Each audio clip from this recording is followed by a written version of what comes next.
I believe that when your focus is on creating beautiful homes for everyone else, you should start with your own. It seems a bit counterproductive creating beautiful spaces for other families to live in and then going home to live in something that's less than desirable. You're listening to the She Renovates podcast. You're listening to She Renovates, the podcast for women who want to renovate to create an income and a life they love.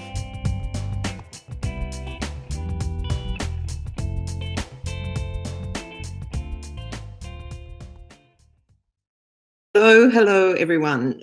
So it's that time of week again, and I am experimenting with a new plan. So what I want to do, I'm going back to basics in terms of core principles. And so what I am planning to do is to cover some of the foundation topics in this session on a Thursday. And today we're going to be starting with renovating your own home, your principal place of residence, without overcapitalising. So basically what we're doing is really attacking the strategies that are most helpful when you are on a journey to improving your life with renovating. So here we go. So the first thing is, so why would you choose to renovate your own home, spend money on that rather than any other project? And there's some really compelling reasons. So the first one is, I believe that when your focus is on creating beautiful homes for everyone else, you should start with your own.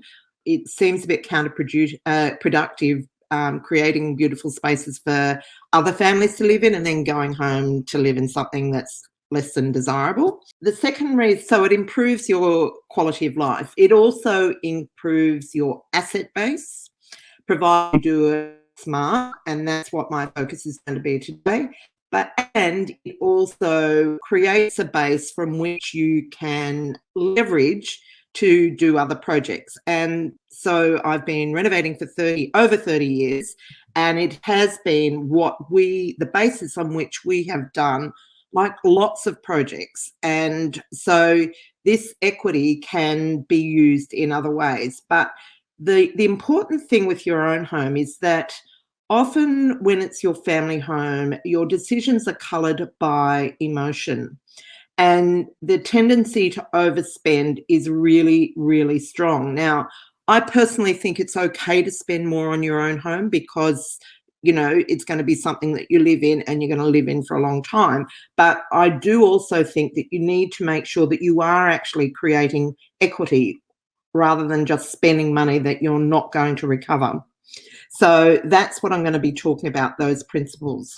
And the other thing it's really important to remember is, so there's a lot of conjecture about whether the family home is an asset, and I absolutely know that it is, and it should be treated as such, because, for most Australians, it represents the most of their wealth, and you hold it for a long time. The average time for someone to hold their family home is 7 years.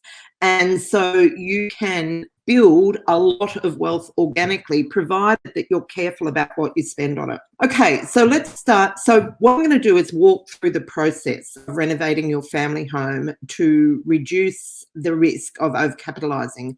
So let's first start talking about putting together your inspiration and figuring out what you're going to do with it. And it's really important that you spend a decent amount of time doing that, because your ideas change and they evolve. And if you get stuck into renovating first up, then you will find that you are pulling out things that you've already done and redoing them under the new plan. So take your time with this, don't rush into it. And so then, and in terms of finding inspiration, of course, there's Pinterest and House and Instagram, but also, hotels, new hotels, display villages, new developments, apartment developments, will give you lots of ideas and inspiration for, creating a home that's really on trend and beautiful. So once you've got that, you want to create a wish list, and I'm sorry, I'm looking off the side to my notes, a wish list of inclusions and finishes, and also roughly decide on your scope. So this isn't going to be set in stone by any stretch of the imagination, but start thinking about what the scope will be. Are you going to have to do additions? Are you reworking the floor plan inside the current building envelope? You might be adding a floor. What is it that you want to do, and what are the problems that you want to solve? So is it usually the property is too small or the functionality is limited? So what is it that you want to solve? And it's really important to go into a period of research before you actually make any moves in terms of executing your plan. And so the first thing to do is to go to council and find out what you can and can't do. Check any past DA applications or planning applications for renovations that any previous owners might have done. And also find out the process for, if you want to do additions, do you have to submit a planning application or a DA, or can you just do it under a more streamlined process? In New South Wales, it's called a CDC, Complying Development Certificate. In Victoria, it's a different process, and in Queensland, it's a different process again. So the best course of action is to go to council, talk to them about what you're to do, and get an understanding of what requires approval or not, and what doesn't, what you can do without approval. Some of the things that you might want to talk about is whether you're going to be changing the roof line, whether you're going to be changing the facade. So those things do feed into the need to have council approval or not sometimes. So just be careful about that. So the next step in your research is to get a local real estate agent to come and have a look at your house and to give you feedback on firstly, do an appraisal, and secondly, give you feedback on the things that you're planning to do, whether they're going to add value or not.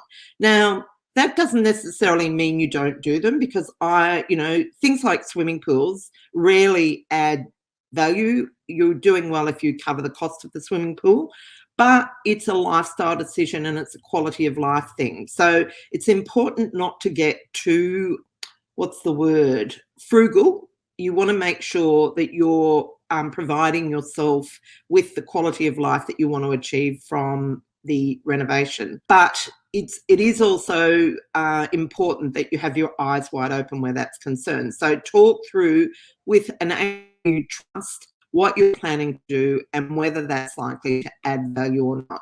Now, it's really important to know that with an agent, listings they're sort of like crack to a drug addict. Okay, so they live and breathe getting listings.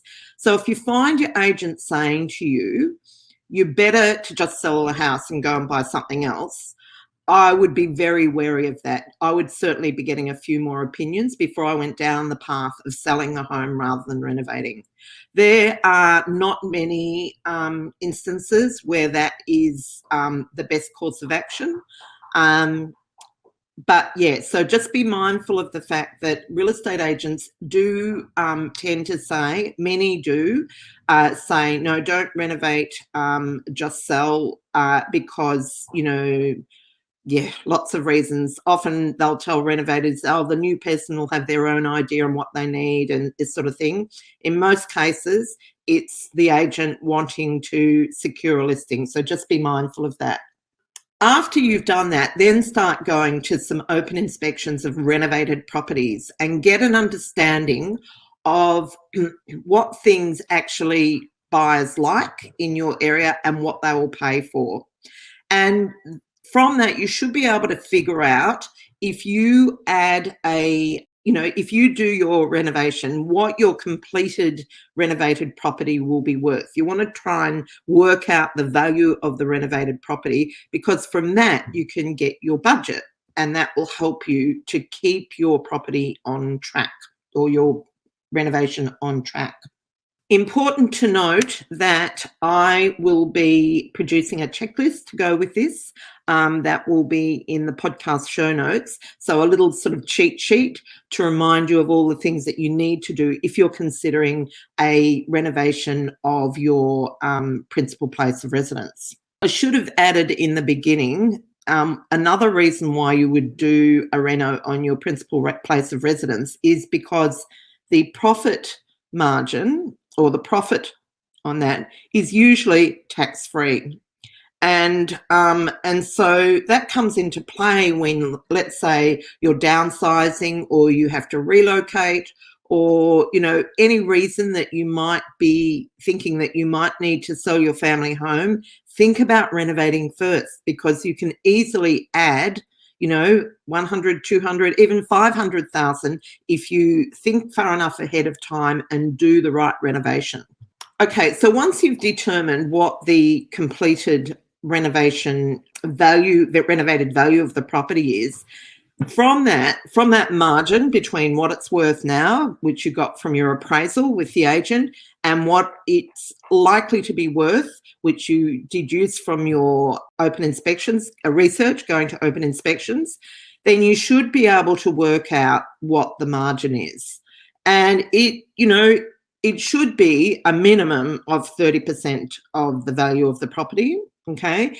And so then you want to work out how much of that you're willing to commit to the renovation. So you might decide, okay, so if I commit 10% to the renovation, then I'm adding 20% value on the property, which is value that I can access and do other things, or just improve your asset base. So, and once you've determined, and, you know, like you might need to add, you know, you might find that it's going to double the value of the property, in which case you might commit 30, 40, even 50% of the value of the property, depending on, you know, where it is and so on. So key thing is doing that research and understanding the numbers. Okay, so you've determined your budget, and of course the next thing is to get finance for that if you don't have that, and that's a conversation with a broker to finance the renovation. But once you've got the finance, then the next step is in the design phase of the renovation. So you've got all your inspiration, your mood boards, your design ideas. Now you want to go and firstly get a concept done. Now, it's really important when you're thinking about serious renovations to your home, when you need a builder and so on, that you own the plans. Because if you don't own the plans, then you are committed to a builder before you even get their price. Okay, so you want to make sure that you've got full control over the design of the property. Now, I would suggest you get a concept done first, which is just a sketch floor plan to really rough out how the floor plan is going to work. And as you probably know, and you may not know, that it's possible to do that. We have access to our architect, David, who's also our son, who does concepts for around about $500. And that's a really good thing, because then you can take that, you can have him do the whole thing, or you can take it to a draftsman. So there's a big difference between an architect and a draftsman. Now, an architect generally spends about 6 years learning the concepts of, you know, how to work with space and light to produce something that is functional and is also beautiful and really maximizes the potential of the home. A draftsman is trained in technical drawing, okay? So they actually draw the plans. Now, some will pick up design tips and ideas along the way and will be able to make useful suggestions to you. But if you want a truly quality design, that few $100s spent on the design concept is worth its weight in gold. So I would strongly recommend you do that. And then, of course, if you're going to be if you need to get planning approval, which is a DA or a planning certificate, then there is 2 stages to the process. So the first stage is the overall concept, which does need architectural drawings, but they're not overly detailed. But then the second stage, where you need a construction or a building certificate, depending on what state you're in, that's where you need the detailed drawings in order to get that second part of the approval. And of course, if you're going for the streamline like CDC, Queensland has a few versions of it as well. And in Victoria, it's just called a building certificate. Then that all goes in one lot, and it's quite quick. So there's not that 2-step process. Sorry if I'm sort of rambling a bit. It's a bit complex. Just had to refer to my little checklist. So once you've got your concept or your full plans, the next step is to think about the scope of the reno and how you're going to manage that with the builder. There will be elements of that renovation that the builder must do, and there'll be elements that you can have done through trades. So that's probably something that you should broach with council as well when you're doing your initial research. But I think there's probably 2 main ways that you can do this. You can have the builder do the whole lot from woe to go, landscaping the works, or you can have the builder do to lock up, and then you can take over managing the finishing trades to do the tiling, the painting, the kitchen, all those things. Now, for a renovator, someone who's trained in renovating, I would suggest probably the second way, because it will save you a lot of money. So basically, the builder does the structural changes and gets the property to a stage where the walls are sheeted, the ceilings are in, and the doors and windows are in, and it's locked up. And then you can have your finishing trades, your tilers, not just finishing trades, actually, plumbers and electricians as well, to complete the renovation. Now, that's a way of saving significant costs, but just one warning on that. You want to make sure that the plumber and the electrician that is used in the second stage is the same person that's used in the first. Because if you have someone coming and doing rough-in and then someone else coming and doing the finishing off, you will find it's a disaster. Because when the plumber is roughing in, or the electrician, if they're not the person finishing it off, they're not really going to worry too much about that making sure that it's going to work out and that things will align after the sheeting's up and you can't see, and you can often end up with things that don't work in plumbing and wiring. So make sure that's the same person, so they're taking responsibility right through to the end. Okay, so once you've made that decision, then the next step is to engage your builder for the extent of work that the builder is going to be doing. Now, if you are bringing a builder in to do the whole project, then you don't need to worry about scopes of work, anything like that. You just need to have your plans, and you need to have a really clear, I guess, description of how you want that project to end up in terms of finishes, in terms of quality, and so on. And so then you go through the tender process, and that's a matter of bringing 2 or 3 or even 5 builders or trades, whichever way you're going, and having them quote on the job. I'm not going to go too much into that process because that's a whole episode on its own, and I'm sure I've done lots of content around that. But just one, that it's important to get at least 3 quotes.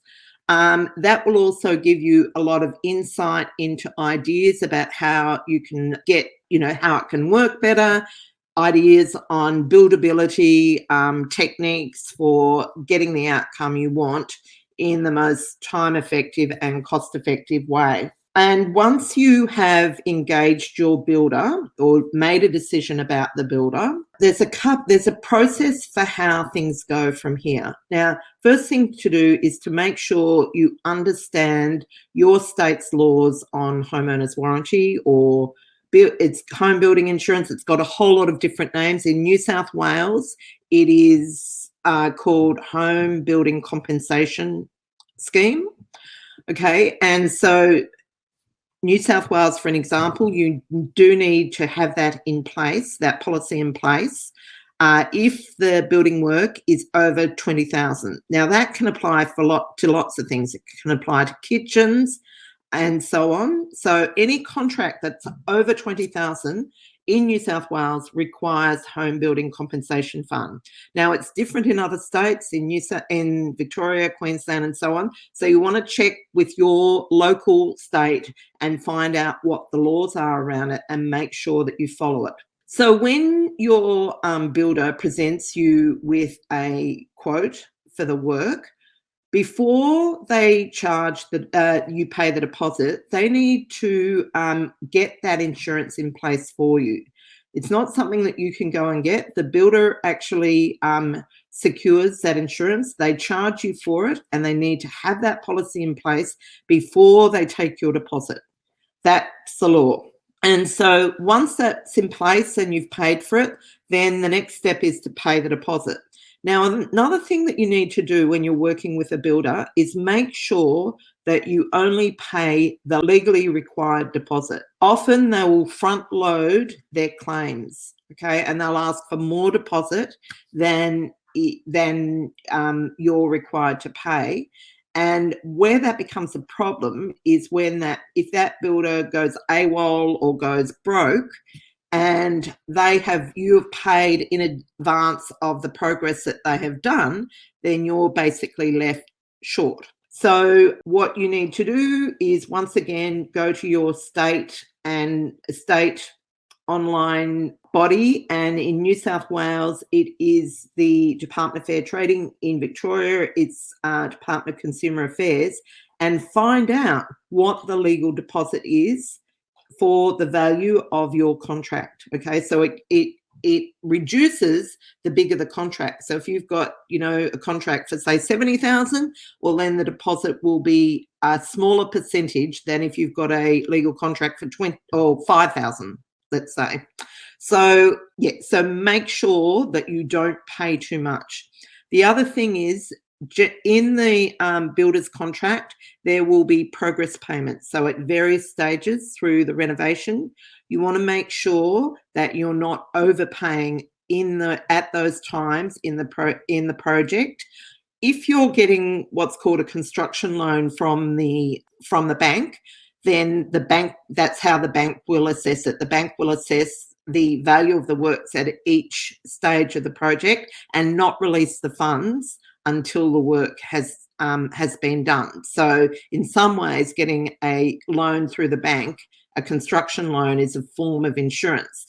But if you finance it in another way where you have control over the money, you really need to make sure that you are looking after yourself. And so one more thing in terms of your input into the project, obviously you will need to make lots of decisions around colours, finishes, details in the project. And I would really recommend that if you're not feeling confident about it, that you engage a colour consultant to help you with the colours. It's not that expensive, and you get it all over in one hit. Basically get the paint colours done, get the floor coverings, the colours chosen, the stone, the bench stone, get all that selected up front, so that when your builder comes to need that information, you've got it on hand to hand over, and you're not holding up the work by taking too long to make those decisions. So managing that process is really around making decisions and making sure things that you are supplying are on site, on time, and you've not got people hanging around waiting for supplies to turn up. So the other thing that you need to do before you start is make sure that you are adequately insured. The house is adequately insured, in particular public liability.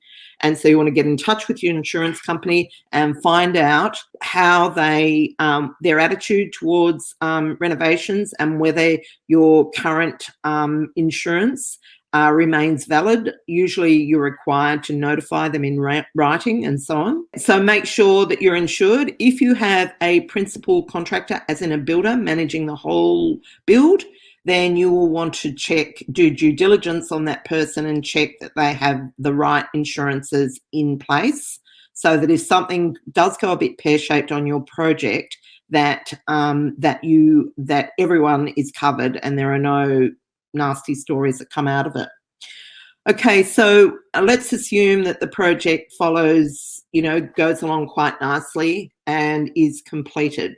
Once it is complete, what you need to do is then go to your insurance company and increase the value of your building insurance to cover the new value of the home, so that you are, adequately covered. And then the last thing that you need to do is actually bring your agent back and get an appraisal, and you may even then get a bank valuation on the home, so that you have documented the increase in the value of the home, so that if you want to take that to the next step, then you have the information at your fingertips.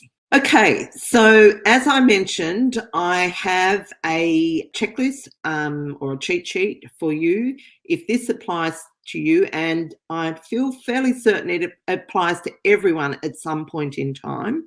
Then you can download that and that will help you and guide you through the process.